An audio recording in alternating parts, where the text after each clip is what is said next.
inspired by me. It came to me as a story, part fiction, part biographical. Which parts are which, you may ask? I'd say you're just being nosy, and maybe you should figure it out. Written from the end, a birth certificate to mark the beginning, a whole lot of chapters as years in between. And so, hello, we've come to this, the Phantom Texter's story of Waning Wish of a Mage.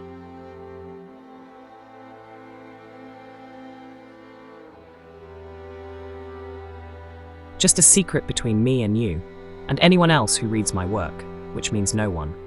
From the month of September until the end of February, I desperately want to swallow a bullet. For the past 10 years, the start time and end time ebb and flow like the tide of a river. But it never changes. I don't sleep. I don't My thoughts sleep. are dark. My thoughts are dark. And before you think it, there's nothing that can be done. It's just the way it is. Over the 10 years, it's gotten worse. There's very little reprise from these trials. And this last trial was amazingly brutal. There's not much shelter in this reality for someone like me. And what little there was has all but disappeared. I can guess your words of optimism, but you never understood my faith. And none of that optimistic well-wishing is my faith. You don't know my religion. In the religion I believe in, it's absolute. In this religion, I have another name. All mages do. A secret name, a spiritual name. And with that name's knowledge goes a contract that binds. I gave that name to someone, and I was betrayed by them with it.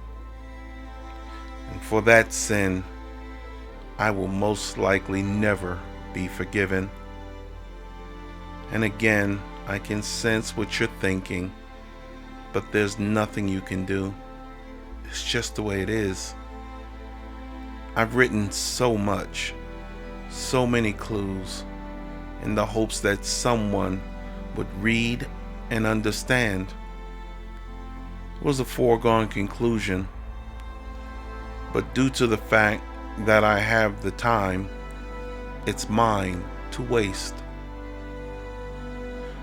I'm pretty unsure what comes in the next incarnation. I can only hope that I'll be allowed to begin again, that maybe I'll find others like me and find strength. Here I can see the many strings of reality and probability. I can see the pathways. I know where they lead. This world won't last much longer than me. But as I say, there's nothing that can be done. It's just the way it is. I made a mistake. I thought I could change things. I trusted because I wanted my vision to be true. That's not how that works. I accept that now. But the damage, at least to myself, has been done. This, of course, is the closest I've ever come to actually saying it outright, and thereby committing yet another blasphemy. But I suspect I'm on solid footing, because just like my writings, no one believes me anyway. I wanted you to know. I needed you to know. Or more to the truth, I needed the words to be said, even if it was more ritual than anything else. A simple casting of some spells always starts with an incantation. The truth is nothing more than an incantation of a spell that must be weaved. But that doesn't guarantee its belief.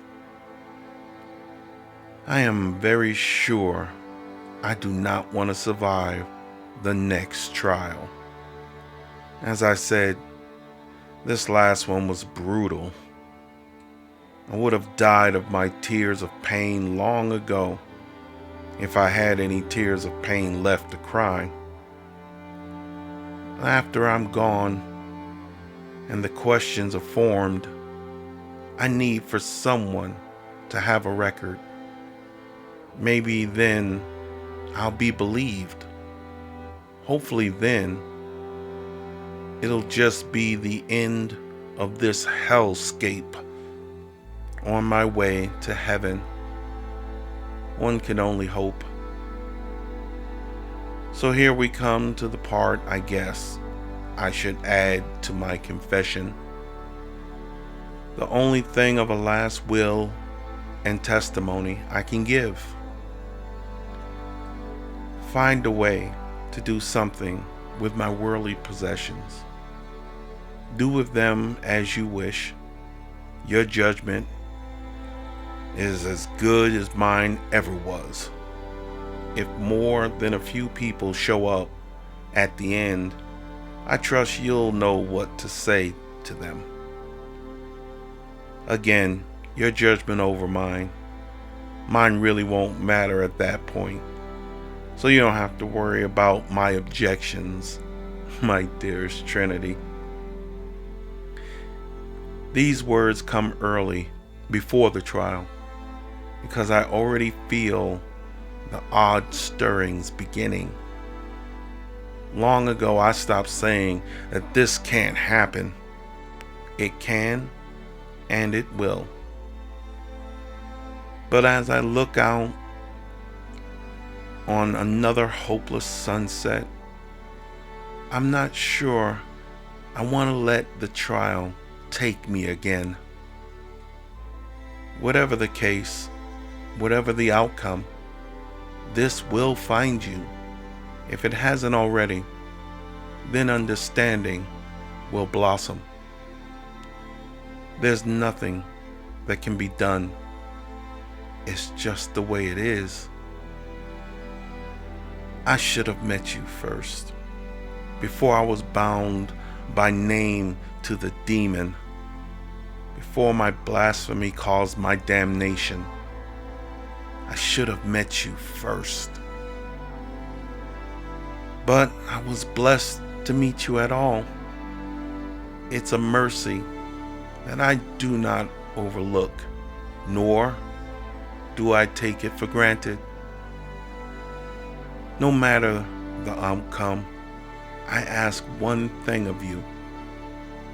On the first evening of a beautiful sunset, On the first evening of a beautiful sunset, go to that place where we first met. At the edge of the overlook, say my name. You will know what it is by then. Say my secret name and bind me to your memories, and what magic I have be yours. My darling Trinity, be well.